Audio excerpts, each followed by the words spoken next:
Hello and welcome to what promises to be a bloomin' miserable reacto pod. Hi guys. All right, make it quick. Hello. And painless. Unlike Arsenal's performance just now, yeah? Painful. Yeah, so look, 2-0, half-time. What have we just witnessed? Is it confirmation bias? Is that what I'm feeling? I just give you a couple of stats. 23 shots we had in that game, 3 on target. Newcastle, 7 shots, 4 on target. They score 2, we don't score any. Feels like that's pretty much... I know, Stef, you called it 2-0, but you can't surely have imagined we would not score with 20. If I told you we were going to have 23 shots in that game, you'd have anticipated at least one of them finding the back of the net, surely. Yeah, possibly. Well, clearly he didn't. And, no, he predicted 2-0, yeah. Defeat. Boo. Well, there's two things going on there. One, I'm actually surprised that we had that many shots because actually we've been reticent to pull the trigger. That said, the reason I was fearful and predicted that Newcastle might win the game is based on form and confidence and momentum, which we just haven't been able to manufacture in any way. If I'm being kind to the players tonight, they just look so jaded and flat. But if I'm being cruel, and I feel like I've got to be, I feel like we're a little bit one-dimensional in many respects, and ultimately we are just not clinical enough. Up front. Look, our XG was 3.09. Their XG was 1.22. Had Martinelli shot, and I know that I missed the first 30 minutes, so I missed the Martinelli attempt. I've seen it subsequently, and Chris, you said it was more unlucky, but for me, you've got to be better at... the goal doesn't move. He's got that's not unlucky hitting the post from there. He should have scored. Well, it's not like he blazed it wide. He got the flat front part of the post and it came back out. It's not. It was a good effort. It wasn't a goal. He didn't score though. And no, sure. I want. Did you think he was going to score when he was running onto it? Yes. Did you? Okay. Well, then he absolutely should have scored. I wasn't I didn't see it live. Steph, did you think he was going to score? Well, I can tell you because I posted it on our socials that when he went through, I simply shouted, "Got to score!" And then when he hit the post, I went, "No!" So, did I think he would? Well, that's not bad luck. That's poor finishing. I was just hoping. Walcott had an interesting bit of analysis. Although, he was another striker that if he was in that position, I wouldn't necessarily be putting my house on him scoring. He would have gone across the keeper. I don't know if that makes a difference. Was there an instinct? Martinelli looks at the ball. He's more concerned about having a good contact with it. Whether he's picked a side before he looks at the ball, I don't know. He, as I said in our little WhatsApp chat throughout the game, he didn't do anything objectively wrong. But like you say, he didn't score. So, yeah. You've got to score in that from that position. Well, you've got to score. Look at some of the chances. Whether it's Timber's header from the corner, Havertz one. I mean, oh my God! Let me ask you, Steph. I'm going to ask you a question which you're going to love. Yeah. Give Isak those two chances. The Martinelli one and the Havertz one. The thing that I felt was the real difference in the two, and it is about momentum as well. On the one hand, Isak and Gordon were doing lots of things preemptively. You could call it they were gambling, but essentially that they're in that moment as if to say, well, if I make that run, I might get on the end of something. And they're chancing their arm and they're using their instincts and they're not second-guessing themselves. And that's, what it felt like to me. On the flip side, our defence were very reactive and not proactive, because both their goals, from a defensive point of view, were very soft. Look, Isak does well. He watches where Odegaard is. He stays on his shoulder, and then he reacts. And Gordon does a very similar thing as well. But our defenders are just stood looking, and it's a confidence thing. Rather than being proactive and dealing with it, it's like, no, am I in my shape? Am I where I'm supposed to be? And there's all those sort of thoughts that go through one's head when you're so. Well, football's too quick for that. You've got to react. You've got to gamble. You've got to run. And there's something a little bit static and a little bit stale about the way we went about things. And look, if you're a Geordie fan, you're watching that team, you're enjoying the way we attacked the game to begin with, and then you're enjoying how they saw the game out sort of at the end. And what did we do? Very little. Yeah, from the Newcastle perspective, that was a proper, almost pitch perfect away performance at a Big Six team. Like it's, but I put this to you. You said tiredness, and I'm not buying that. If Martinelli had put that in the back of the net, would we be saying, "Oh, the team looks really tired and jaded"? No, we wouldn't, because the momentum is completely with us. Then we were the better team up till that point. We were dominating the game. It was a bit end to end for sure, but take your first chance. You know, yeah. All of a sudden, I didn't see the first 30 minutes, but I didn't see either of you two complaining about tiredness or lack of momentum until Newcastle scored. But then tiredness does get kind of exaggerated once you're on the back foot. You know, once you're losing, it's a lot easier when you're winning. And this kind of makes your point in a way, is that, yes, if he puts that away, you're not going to be talking about tiredness because the momentum's with us and it's a shot in the arm, basically. And if you're tired, you push through it because you're winning. And then when you're losing, that tiredness is magnified, basically. And that showed. You know, we ran out of ideas. That was the stodgy last 20 minutes was the most painful I've endured in a long time. So it comes back to mine and your exchange in the WhatsApp group about better attackers. We have better attackers and we're on better form. You know, and this is what I got back to my first response to this. Is it confirmation bias? Am I looking at that game and seeing all the flaws and kind of maybe exaggerating them, or because I've come into the game worrying about our front line, worrying about our clinicalness in the efficiency in the opposition penalty box? I didn't come into that game looking at our team sheet. I wasn't worried about our defence. I wasn't particularly worried about our midfield. I was very worried about our forward line. And not creating the chances. We created 23 chances. Our XG was over 3. To have a game where your XG is over 3 and to have 0 alongside your name, that points to poor finishing. Yeah, it's just and you know, what did Trossard do in the game, by the way? He got kicked by Anthony Gordon at one point. That was about just before half time. Yeah, that was it. Yeah. Okay, he did do a little dummy run for Ødegaard's free kick that hit the wall. I noticed that. Yeah, I know. But you want more from your. You know, he's a senior player who has delivered in the past. Where the hell is he now? You know, I'm sorry. He's got to do better than that.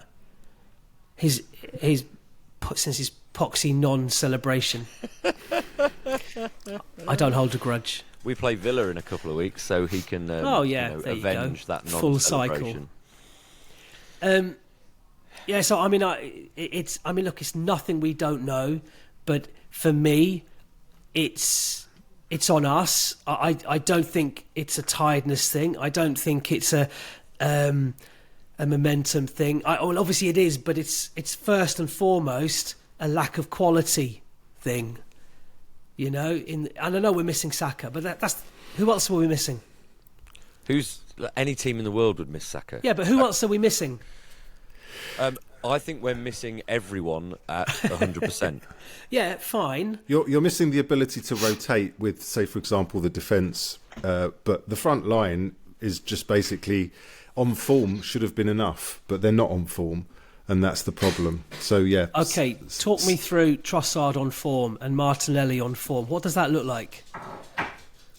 Well, we know because we've seen them contribute in the past. And I don't know, my memory's a little bit hazy on Martinelli's form. You might have to dig a little bit more into the history books for Martinelli, but you know that Trossard has delivered despite your biases. I think off the bench he has. Yeah, and it's just a shame that we're now in this run where, you know, Havertz today as well. Okay, they're coming back from he's coming back from an illness, hasn't trained. So there are some mitigating circumstances there, but it's just this conflation of all of them not, being on form. I mean, I don't think you can pin illness on his attempt at scoring that goal. Oh. That's timing, skill. I don't know. Again, Isak's not missing that. Sorry, Stef. Okay, look, so 2-0, half-time. Let me put this to you then, Chris, because Stef's going to be negative straight away. I can tell. I can sense it. 2-0's we've heard this proffered quite a lot. 2-0 is a tricky lead. How will Newcastle approach the game? They will not go, surely, gung-ho. I mean, we didn't think they would today, but they did today. Will they go gung-ho and just try and bury us in the first 30 minutes up at St James's Park? Or will they, let's see how the game, be a bit more cautious, let's see how the game plays out? And might that play into our hands, Chris? I suspect if their form continues as it has been for the last few games and they win their next 3. When are we playing them? In another month, isn't it? It's a month, isn't it? Yeah. We've got 6 games or something before that. Let's see how they do.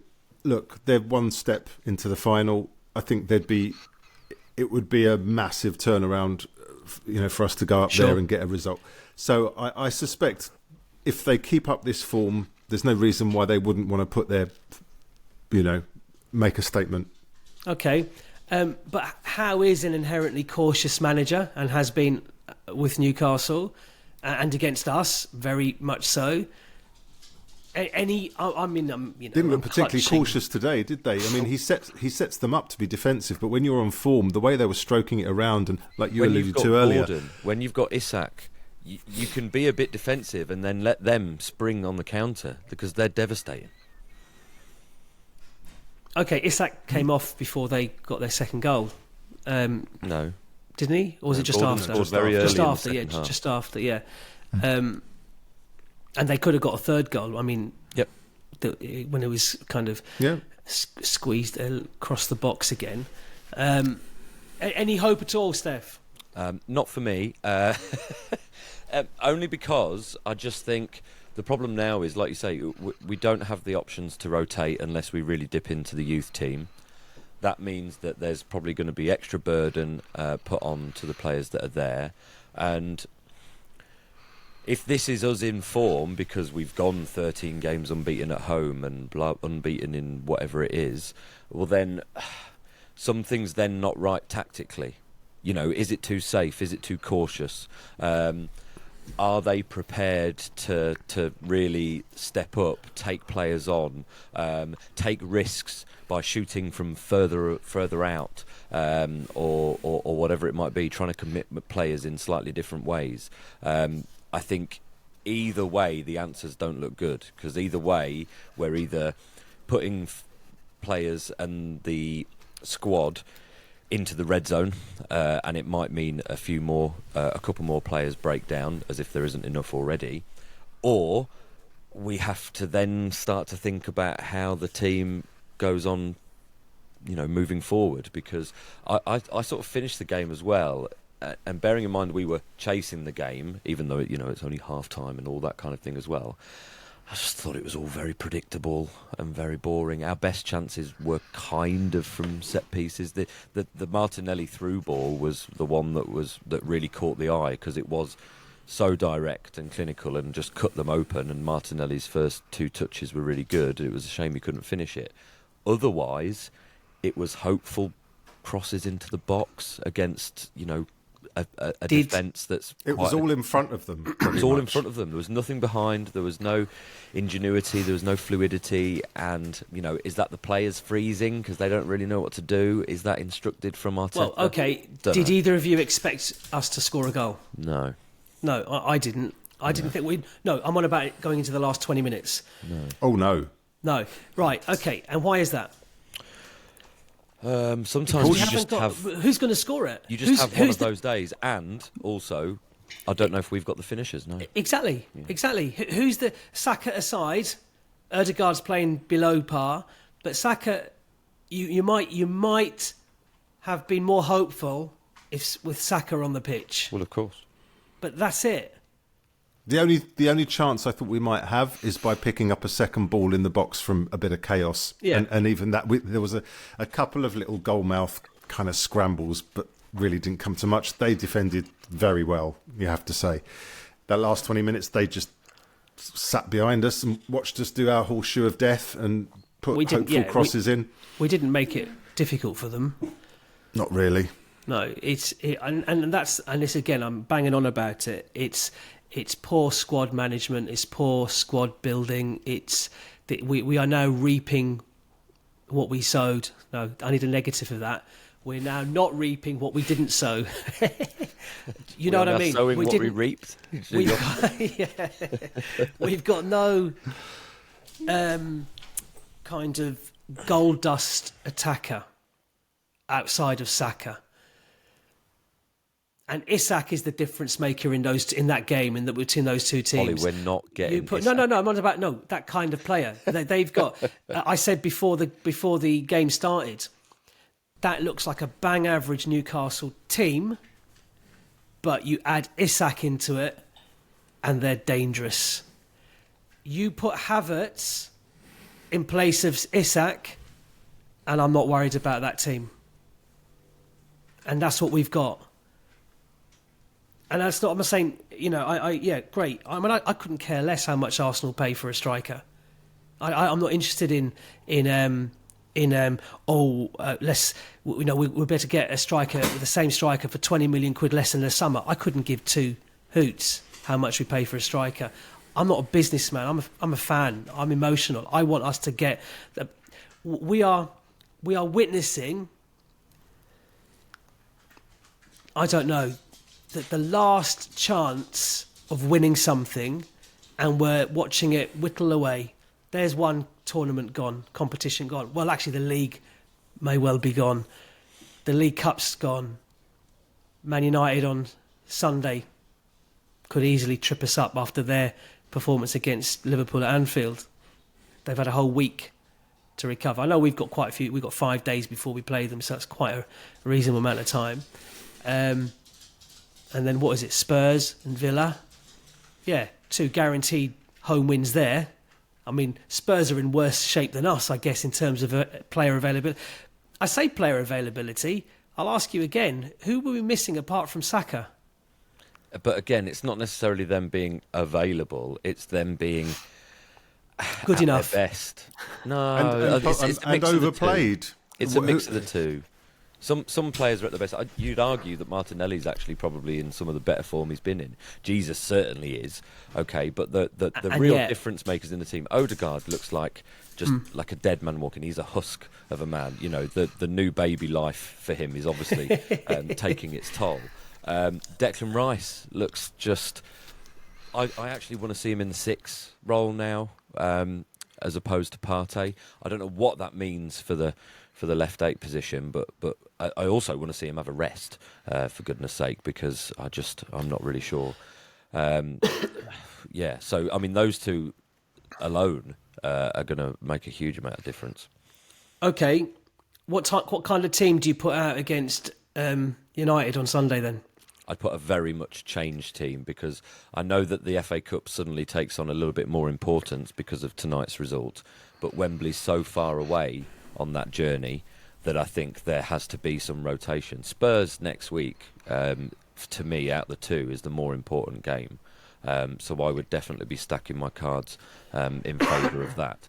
But the problem is now as well, the nature of the squad and who's at, what percentage of wellness that they're in means that actually some positions and selections will be kind of forced, I think, more than anything. And I think there's an element with some players, a bit like Odegaard, he's trying to play him into form rather than just go, do you know what, have a bit of time out, because he didn't start against Brentford, I think it was, wasn't it?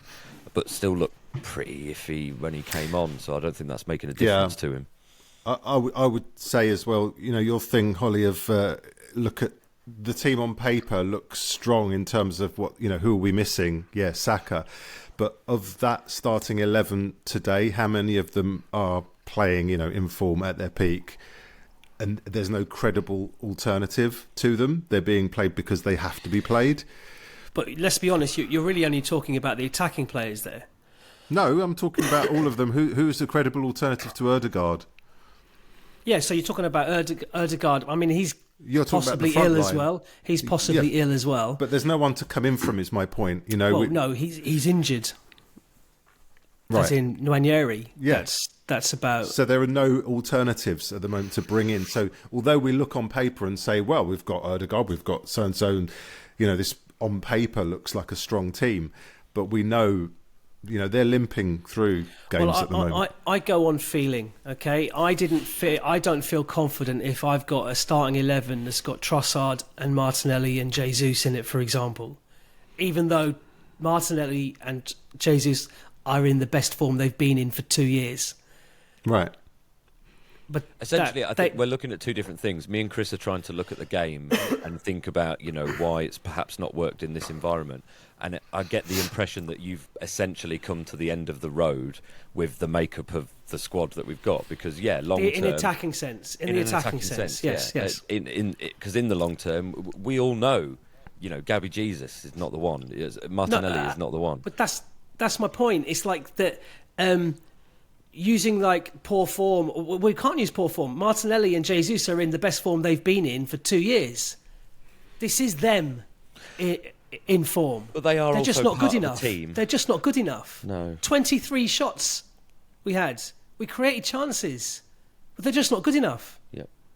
Havertz, I really like Havertz, and I think he'd be a fantastic squad player, but he's not a number 9 and he's not a midfielder. So what is he?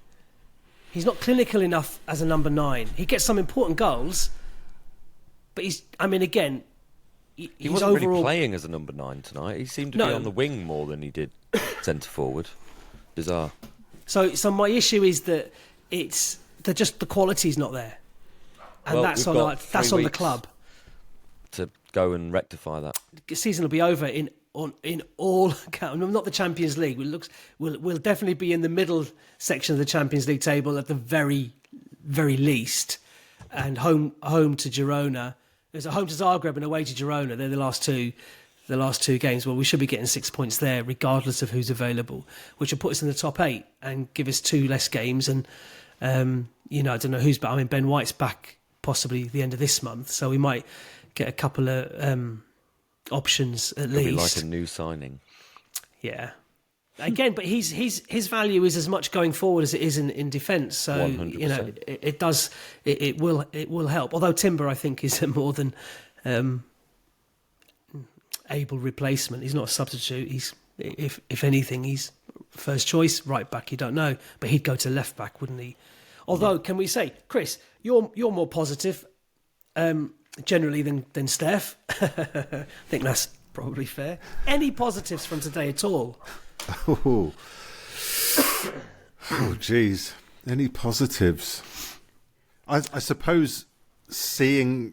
this is very tenuous, but seeing the players like Havertz and Ødegaard playing the full 90, seeing Sterling back on the bench, just the hope that in a few games' time we'll return to some kind of form with a fuller squad. That is all I can get out of it, for a longer term. I can't take any positives from the game itself. What about Lewis Skelly? I thought he was excellent. Oh, yes. Lewis Skelly. He's 18. The turn he did in the first half, where he was under pressure from, I think, 2 Newcastle players, and again, rather than take the simple, just knock it back to your keeper, he leaned into one of them and drove past, and he won the free kick. And that's again, just shows what confidence he has. So, yeah. And I liked the way in the second half he was moving into midfield and demanding the ball, and a lot of the play was going through him. I just thought, wow. And I know he is a midfielder, in the underage teams. He's been a midfielder and he's been kind of repurposed at left back. But I think he's so impressive. Yeah. It's his trajectory has been pretty insane. The start of the season, which isn't that long ago, if I told you that Lewis Skelly would be our preferred option at left back, you'd have thought, what are you talking about? What's happened? Like he's done remarkably well. But yeah, Steph, any positives at all? Well, I mean, especially in the first half, there were periods where we played all right.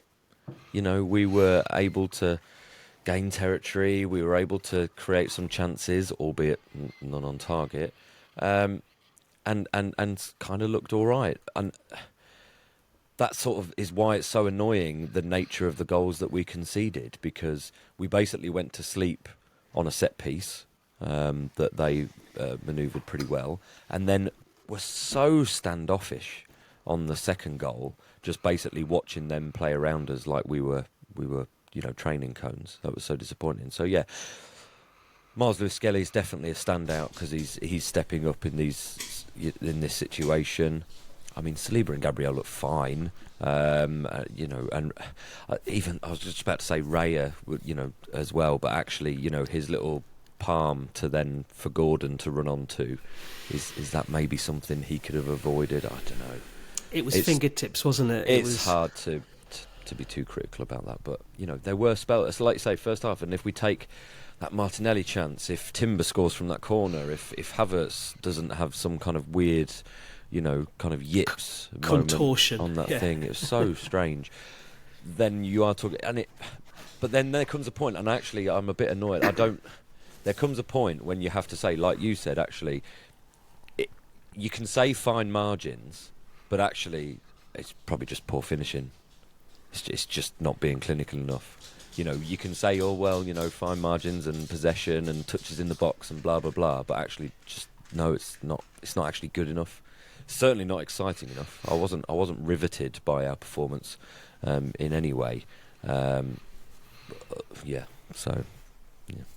Okay. But it's only half time. Yeah. Okay. Let's leave it at the most positive note we can find. Yeah.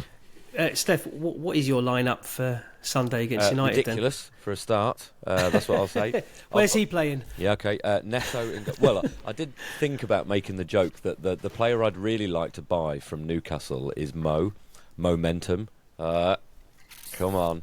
Anyway, I'd rather Salah. But anyway, yeah. Neto in goal. He's finally not cup tied. Another ridiculous signing that we've made. This will be the one game that he plays for us. Timber, Saliba, Kivior, Calafiori. Midfield three. This is good. Jorginho, Zinchenko, Marino. I just want to rest Rice and Odegaard, to be honest, and Partey. Save them for Tottenham. Don't care. Front three: Sterling, Jesus, Trossard. Chris. Yeah, actually, quite similar in that I've got Neto in goal, Timber, Saliba, Kivior, Calafiori. I'm going to leave Odegaard in because he's just coming back from illness and just think he wants to get minutes in him, and then he'll take him off. Is my thinking. And Rice at the 6 and Marino left 8, and then I've gone with the same front three of Sterling, Jesus, and Trossard. It's very mean, Chris. We are all three of a similar mind. Neto, Timber, Saliba, Kivior, Calafiori. My middle three: Jorginho, Marino, and Odegaard. It's a bit, I don't know. Sterling, Jesus, and Trossard across the front as well. I just think with the midfield. Sorry to jump in. No, go just for to it. say, just with the midfield. My other reason for Odegaard being in there is that if you don't have him and you just play those kind of three DMs, it's really going to be very flat. You're playing at home in the cup. I think you just need him for the creativity. I think you're absolutely right on Odegaard. I'm probably being a bit silly putting Zinchenko there and wanting Rice and Odegaard rested. But what does that tell us about the makeup of the squad, that's the team we've gone with? There are so few options that basically we want to save Martinelli and Havertz for Spurs, I'm guessing. We want to save at least one of the centre-backs, and because Kivior's on the left, it's got to be Gabriel. Yep, simple. And Miles Lewis-Skelly as well. Those are the key players that and Partey, I suppose, is the other one, isn't it? That we're thinking, save them for the Spurs game. And otherwise, that is it. unless you are dipping into the youth team, bringing in someone like that Cabia, who we saw a little bit of, I think it was it against Preston, maybe Heaven, the centre-back kid. I mean, you're really reaching, but you're not going to play them in a third-round cup tie against Man United at home. You're just not. So, particularly after today. Essentially, that's it. Because without Nwaneri, without Saka, there's just not the options. Zinchenko's not formed. We've got so many bloody left-backs as well that we've got to dovetail them. So it's just ridiculous. And yeah, looking ahead to Man United, I mean, the last thing I want to do now is play in all white against them. It's just not going to help the vibes at all, is it? Ugh. Are you going? Are either of you going? No. Oh, I am. Why am I doing that? Ugh.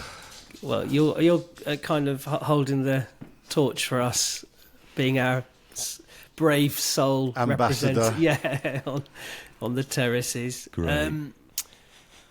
Yeah, as it's still January, Steph, do you think we'll sign anyone? Sorry? Do you think we'll sign anyone? Do I think we will, or do I want us to? Because I know you want us to, I don't but think we will. Do you think we will? I don't think we will. I think Sterling coming back, White back at the end of the month, they will be used as excuses. We're in this weird thing. I'm getting such, late era Wenger vibes. I didn't say that. That I just think, they will be used as excuses, and the whole money thing. Do you see on the news earlier, Ornstein broke it, that Man United, if they were to receive decent offers, would consider offers for Mainu and Garnacho. Yeah. That's insane. It is, isn't it? Mainu in particular. Two of their better players. And he's 19. Like, he's the future, surely. It's unreal. That's interesting. Probably just shows what a hole they're in terms of the spending that they've done. And we know they've spent ridiculous money on, basically rubbish players. So, what does that say about the situation? So I could also slightly, although I hate it because I'm a fan, like you said earlier, we want that player who's going to give us that little bit of stardust up front. But I could understand from a business point of view why would you risk, points deductions and then possibly not making it into the Champions League just for the sake of an extra X amount of money on a player that may or may not work out. I sort of get it, but we want someone in. We can clearly see that levels need to be upped in terms of the finishing, in terms of that front line. So, yeah, and someone. Arteta's no idiot, and nor is the board. They can see it as well. He's not, but this team is modelled in his image. He's had a lot of sway the last few years, and this is where we're at. We're not overly... Yeah, I'd love to know what actually happened in the summer with regards to attacking players. But... Yeah. We didn't go. We went for Sesko. He stayed where he was. I must admit, since you dropped the name of Marmouche. Oh yes, please. I'm going to drop a few more players, so I know that I'm basically wasting all your free time in researching players. That wasn't wasted. It was escapism, Steph. Okay, right. I can dream. Right. Score predictions. Oh. Christ. Does it go to a replay or does it go to penalties? I don't know. Oh, that's a good one. They have changed the rules. Yeah. I don't think there's replays now. But Even I'm in the third round? I'm not 100%. We'll better find out, haven't we? Right, you think it's going to go to penalties?